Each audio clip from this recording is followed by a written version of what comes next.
Welcome to Drawing the Light Photography Podcast. This is print number 4, so the 4th edition. It's been a while since our last one, so been very busy, so do apologise for that. I'm going to go into a bit about as to what happens when I'm really busy. It's kind of be the subject of today's show. I mentioned some of the other shows that appear on this channel as to what I'll be talking about today, but for those of you who haven't seen those and just check in for today, I will be talking about what goes into what happens when I have to shoot an event or a wedding. So I'm going to talk you through basically what happens on the day, essentially. So probably the easiest way to do it, because the rest of it's a bit very involved, and to be honest, probably not that interesting for you guys, but I think possibly on the day it will be more so, just to give you an idea. So, but obviously, for those of you who'd like to see some of the stuff that I actually do, you can check out the Instagram, which is right here. There's also a website here as well, which is also listed on the Instagram. And this other Instagram account here that's listed in the bio is where the wedding pictures appear. Some do appear on the normal one as well, but for all, want to see everything, it's the Instagram or the website, really. Those are your best bets. There you go, really. So, to begin this little one, this may not be a long show depending on how this goes, but we'll see. Also, there's been a change of logo since last time for the photography company, so you may have seen because the logo here has changed because it's the logo for the company. So, see how things well. So, let's get started. Right. Once I've had a booking come through, it's been confirmed, been done, deposit paid, etc. Before the actual day itself, I should probably go over this one as well. Depending on location and where, what I usually try to do is go to the location before the day so I can check it out, see what's good, see what isn't. If there's any lighting issues I need to be aware of, if there's any particular place I can't take pictures in the location, because some places do restrict what you can do, whether I can use a flash, because if it's a church wedding, for example, some churches will not let you use a flash because the building's age, essentially, because it can actually cause damage. So you have to be very aware of such things. So also, it helps to check accuracy. It tells me how long it takes me to get to where it is. Transport, all the important things. Some locations are easy to get to than others. Obviously, when I can do that, it is preferable. But sometimes a location isn't a quick journey to get to, and I'd lose work doing so. Because I'm a London-based photographer, but I do travel over the country. So there are times I will get bookings which are not local. So those, it's a bit hard to go out and just check them randomly because you can. I'm London-based. I've had bookings in Kettering, down in Kent, down in Brighton, out in Berkshire. And yeah, those aren't quick trips. I mean, they are compared to some places north, but I would lose time to be working. But if I did the longer trips, if it's a London-based one or it's fairly close to London, those are easy to do for a quick trip, not a problem. But of course, there are some occasions where I'll get booked to do something, and I've already been at the location before, so I know what I'm expecting. This has happened a couple of times to me, and it's very fortunate when it happens because it means I don't have to really check into the location because I already know what it's going to be like.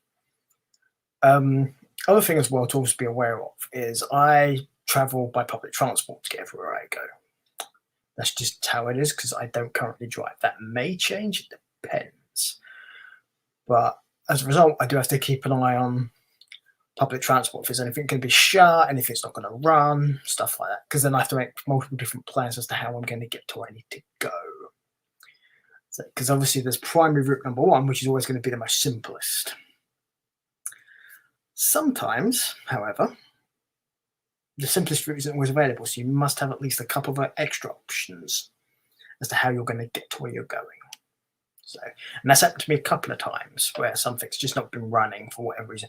And the worst one, of course, is when you turn up to travel, and without telling you, without telling anyone, the service you're going to use isn't running.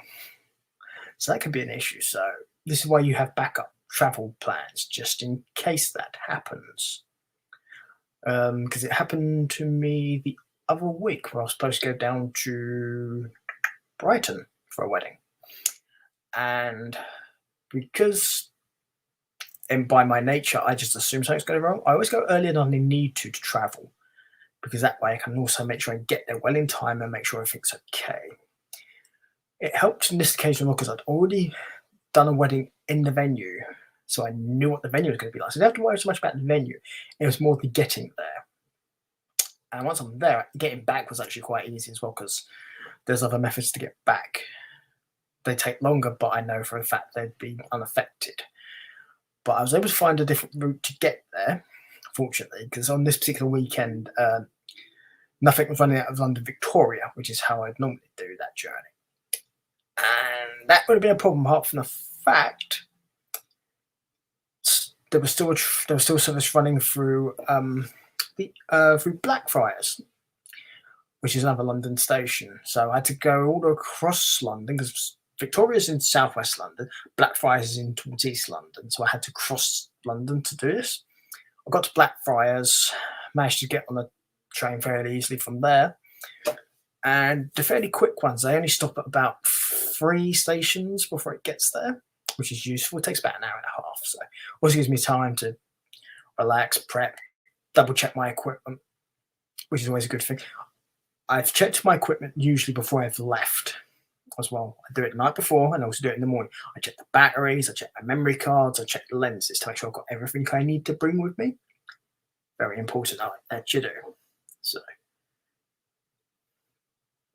because you never know what you may need. So, give you a rundown some of a basic idea. I have 3 different lenses I will take for most weddings. I have 4 batteries for my camera and a bag full of batteries for my flash, because you should always make sure you have more than you need. That's my opinion anyway. So I checked that, as I said, 3 times. Last time he was on the train, and then I'll just sit back and relax and just enjoy, because at that point there's not a lot I can do until I get there. So, but once I arrive at the station in question, I then need to travel from there to the venue. And I've always worked out how to get from the station I'll arrive at to the venue. It's very important. In some instances, if the venue isn't near the station, then I need to know about the local bus services, or if there's Ubers and stuff like. So not everywhere has an Uber, for example. So I have to find out what the local buses are like. And for the most part, I know put my tongue back in. I know what bus companies cover which parts of the country, so that helps as well, because you can look those up online. And some of them, like Stagecoach, which does a lot of the southeast buses and southern buses, has their own apps. You can just pay for tickets in advance. And fortunately for me, a lot of them also just take contactless, like London buses do. So that makes it easier as well. But you do need to work out, because not everywhere is going to be like that, for example. A lot of the southeast is, which is fortunate for me. But if you're going up to like north or northeast, northwest, out west, they're not always going to have that facility available. So you need to know what company does what and how much it's going to cost you. And obviously plan for that in advance. So, but obviously, once you've done that, you travel to the venue. I always like to get to the venue at least half an hour before I need to be there, mainly just to make sure I get there in time, and to quick double check to make sure everything's all right, and then of course to make sure I can. Usually, my normal point of meeting for weddings is usually the groom. Not always the case. Sometimes it's the bride, and the reason that changes is because if it's a whole day that I'm going to be there for, then I'm usually there for the bride getting ready, which means I go to see the bride is the person I spend most of the day with. And to be honest, the bride is usually who you cover most of the day anyway for a wedding. But in this instance, if it's full day, the first person I go to is the bride. I'll have the details because it'll be given to me in advance. So I go find the bride and introduce myself, how you do, if I haven't met them before, because sometimes that happens, because sometimes the groom arranges it. But obviously, you get talking. Obviously, it helps them relax a bit more because you can talk to them about stuff. You can see what they want, what they like, stuff like. Because it's important because you discuss all this stuff in advance. But sometimes on the day, the bride will get an idea or the groom will get an idea, and that's not a problem. It's always good to listen to them because listen to your customers. You may think it's a really bad idea. It doesn't matter. Get everything you think they will want, but also make sure you get what they want. Very important. So, but also interaction is the best thing. But ultimately on the day, and this is the important one to remember here, regardless of who's paying for anything, the bride's the one that needs to be happy. Doesn't matter about anyone else. It really doesn't. Because ultimately, the bride is the one who it's going to matter to. And more often than not, whoever's paying for the wedding is going to have something to do with the bride, whether it's the groom, the father of the bride, or even the bride, or the mother of the bride. It's always going to come back to the bride being happy. As long as the bride's happy, you're fine. So basically, you almost cater for what the bride wants. Okay. No, I don't mean like in, she's a bride. I don't mean anything like that. No, it's the bride's special day. So you have to bear that in mind. And accordingly, obviously, make sure you cover the bits you need to when they get ready. Obviously, don't do anything that you shouldn't, because you shouldn't. Because you're just like doing the bits where they like put the veil on, stuff like that. You know, where she meets the bridesmaids, where they always get everyone will get ready and so on. That's all it is. Nothing to worry about. Possibly get some pictures of the flowers as well, bouquets, stuff like that. At that point, you generally will leave the bride to finish getting the last bits and pieces because you don't need to be there for that. Get pictures of the rings if you can. That's always a good one. Then go off to the actual venue and wait for them to come because then everyone will file in. They'll get themselves ready. I introduce myself to the church, to the vicar, the priest, registrar, whatever it may be, and get myself ready. And obviously, they'll come in. I would have worked out my positions where I'm going to take pictures beforehand. So you also have to make sure minimal disruption. Ideally, no disruption to what's going on because it's very important. They get what they want because obviously you want them to get married. Obviously, you want to get them the pictures as well, but you also have to weigh out the consequences of, is the picture worth disrupting the wedding? It's not. It's as simple as that. It is not worth disrupting the wedding. If you can't get the picture, you can't get the picture. They will be much more understanding of that than if you disrupt the wedding by just trying to get a picture they probably may not even like or want in the end. So you're better off just don't interfere with the wedding and just get the bits and pieces you want. So just be aware of that. There's a lot of waiting around during weddings as well because things have to happen, things go on. Depending on how nervous the bride and groom are, I will be very selective as to when I take my shots because you don't want to put them off what they need to be doing because it's kind of important they remember to say what they need to say and when. So at that point, when they get to the bit where you know they're going to do the I pronounce you man, wife, or wife and wife, husband, whatever it may be. At that point, when you know it's coming as a photographer, you make sure you get yourself ready because you know what's going to come at that point. It's the kiss. And people love that kiss shot if you can get it. Sometimes the couple are a bit too quick and you won't get it. As a photographer, you have to accept that's going to happen. You can't really tell them, excuse me, hold still while I do a picture. No, you have to let them just do it. You can always get pictures of them kissing later. It's not an issue. At least how I think of it anyway. At that point, I get the picture of them kissing. I try to do that from far off, so I tend to use a longer range lens for that. Because what happens is usually the next thing they do is come walking out.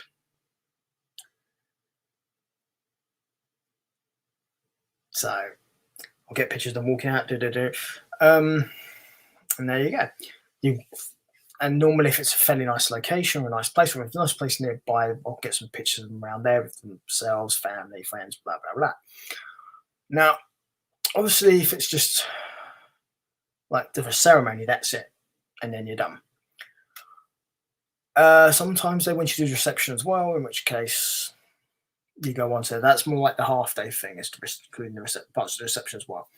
And the full day, of course, takes you right to the very end of the reception, which is the cake cutting, first start, stuff like that. So then you go around there. At that point, that becomes more like an event photography, which means you're just getting pictures of things as they go on, the cake, the speeches, and so on. Only real difference is you'll get what you do is you'll find the bride and groom and ask them if they want pictures of anyone that's there, like group pictures, family pictures, stuff like that, because you can't usually do that at the ceremony. So you'll get one of the big family pictures, you'll get one of them together, some more relaxed pictures. If the location allows for it, you can also get some more visually stunning pictures and some fun pictures and stuff like that, which is always good. I mean, a lot of it depends on the couple as to what will work for them as well. And obviously the weather, because if it's raining, yeah, probably staying indoors. So, although some couples like they're doing the shots in the rain. Again, it depends. Also, practicality-wise for the bride, it's also whether the dress can deal with it. Because bear in mind, most brides wear white dresses, which if it's wet and raining, isn't always going to be helpful to you. So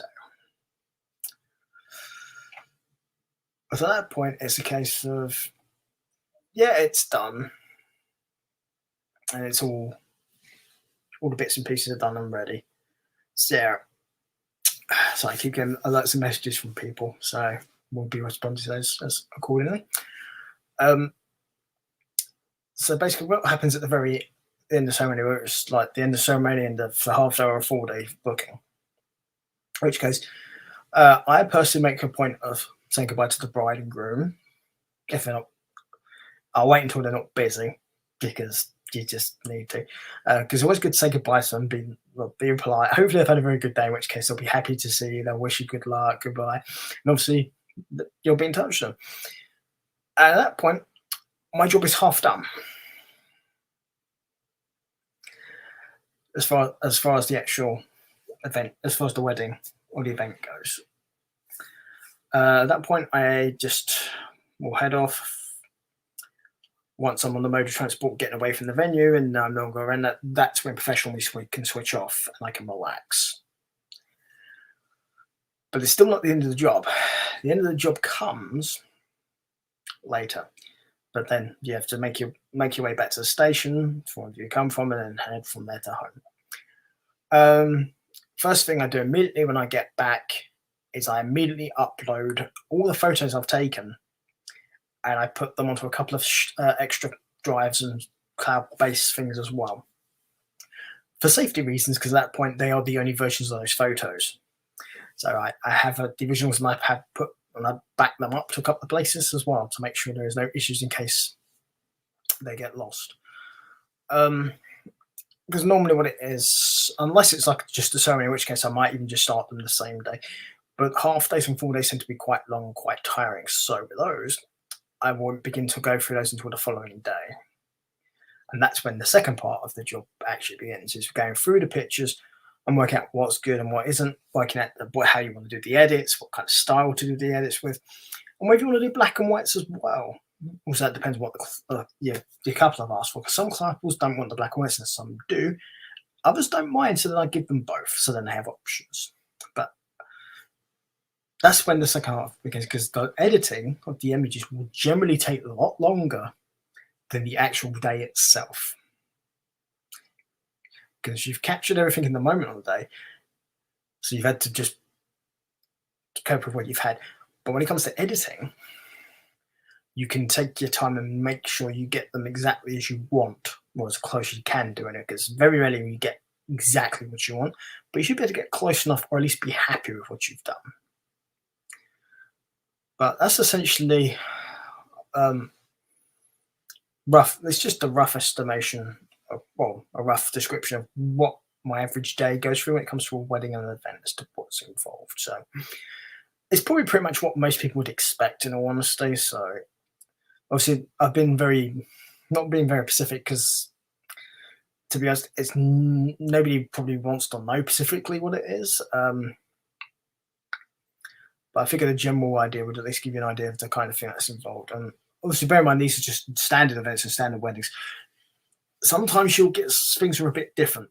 For example, sometimes you'll do an Indian wedding, and those can go over multiple days, and that's a different story altogether. So, but that's a very long and detailed story as to what goes on with something like that. So not for this show. This is not going to be a long one anyway. I didn't plan it to be. It was just to give you a rough idea of what was going on. So these are never meant to be long shows anyway, because they're just bits and pieces of things to do related with the photography stuff I do. So there you go, really. I think that's pretty much that, in all honesty. So if you guys obviously have any questions or comments, there's a bit down here on YouTube where you can put all that stuff. So let us know. And go from there, right? And there you go. So also I've had a very long day, so I'm also quite tired. I've had a lot to do. So hopefully I'll see you guys out there. For those of you who follow this channel, obviously next time you'll see myself doing anything should be Sunday, where me and my man Aaron do 50-50 booking. That's, of course, if you're watching this in order, of course, which not everyone probably does, but that's okay. Obviously, if you guys have any suggestions or requests for things you'd like me to talk about or do on this particular show, obviously let me know. But with that, I think we are pretty much done for today. So in which case, people, I will see you soon. Take care, enjoy, and time to drink lots of coffee.